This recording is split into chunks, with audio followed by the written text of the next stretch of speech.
The Ukrainian president held two separate phone calls with the US president on Monday, one before and one after Trump's conversation with Russia's leader Putin. A follow up call with the leaders of France, Italy, Finland, and the European Commission lasted over 1 hour. Zelenskyy discussed the outcome of these talks at a press conference in Kyiv later that day.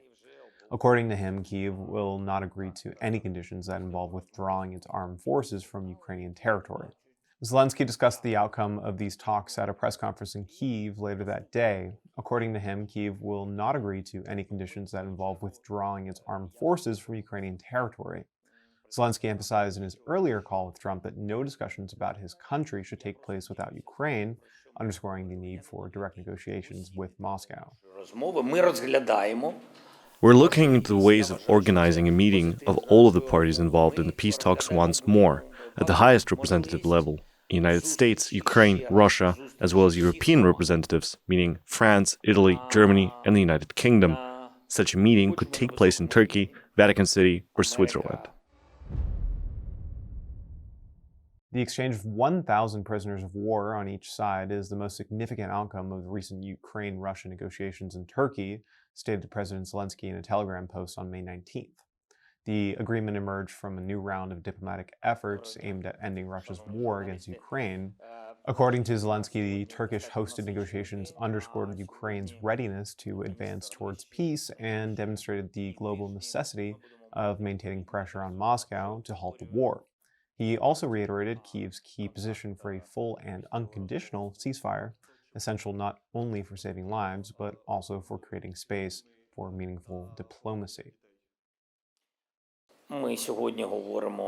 We're currently working on exchanging prisoners of war. However, we have signaled multiple times now that we could look into swapping political prisoners as well as journalists. I don't want to go into further details at the moment, although I can say this: exchanging children for soldiers is unjust, and we do not condone such actions. The children must be returned. It is unjust and goes as far as breaking the rules of war. This is a playbook that guides the actions of the group headed by Umerov, Security Service, and Defense Intelligence. President Trump said Ukraine and Russia will begin immediate ceasefire talks following a 2-hour phone call with the Kremlin leader Putin. Trump described the conversation as excellent. In a statement posted on his Truth Social on May 19th, he said the terms of the ceasefire would be negotiated directly between the two parties, as only they are aware of the details. Trump noted Russia's interest in large-scale trade with the United States after the war against Ukraine will end, with tremendous opportunity for Russia to create mass jobs and wealth. He added that Ukraine could also benefit from trade during the rebuilding process.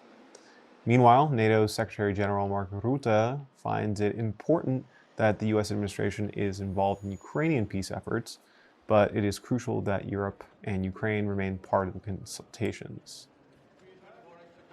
But clearly, the American administration is very much involved, closely coordinating with European colleagues, and of course Ukraine, and I think that is very positive.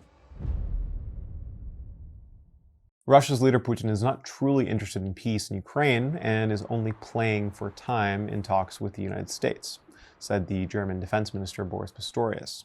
He made the statement before a meeting with EU defense ministers in Brussels on Tuesday.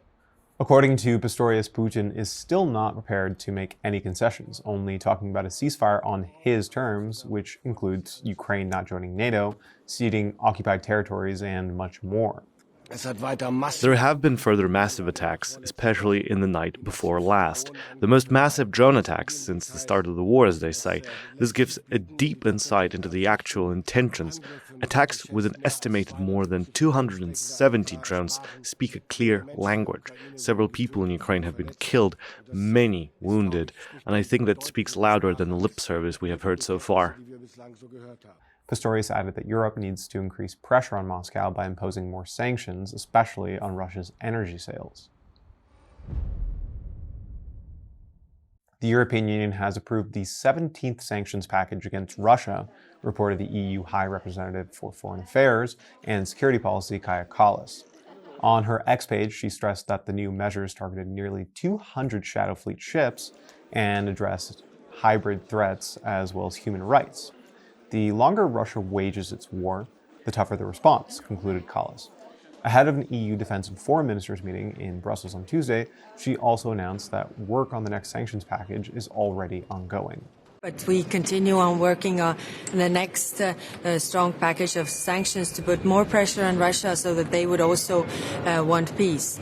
It takes two to want peace. It only takes one to want war. And Russia clearly wants war, whereas Ukraine wants peace. So in order to make Russia want peace, also we need to put more pressure on Russia. Norway's Crown Prince Haakon arrived by overnight train to Ukraine on his first official visit to the country, reported Norwegian broadcaster NRK on May 20th. Accompanied by Norway's Minister of Energy, he began the visit paying his respects at the Victory Angels Memorial in Mosjøen, where 118 people lost their lives defending the area from Russian forces in early 2022. During his stay, Haakon will meet with Ukrainian government officials and Norwegian partners, including initiatives funded by Nansen Support Program, Oslo's major aid framework for Ukraine. A deadly strike killed a man and woman in their 70s in Russian attacks on Kherson on Monday, reported the regional governor, Alexander Prokudin. Footage was released showing the aftermath of the strike. In additional attacks on Tuesday, Russian troops shelled a residential district in Kherson with artillery, injuring at least 4 civilians, reported Prokudin. According to officials, the strike damaged apartment high-rises, shattering windows and blasting walls. A 76-year-old man was seriously wounded and taken to the hospital. I got cold and I became agitated. I almost didn't make it. I had a heart attack.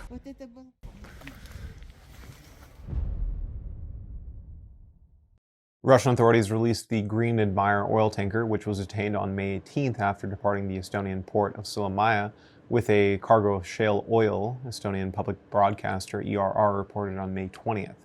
The Liberian-flagged tanker is operated by Greece-based Aegean Shipping. Estonia's foreign ministry said the vessel was following a pre-agreed maritime route designed to ensure navigational safety when it was intercepted by Russian forces. The ship was later forced to anchor near Russia's Gogland Island.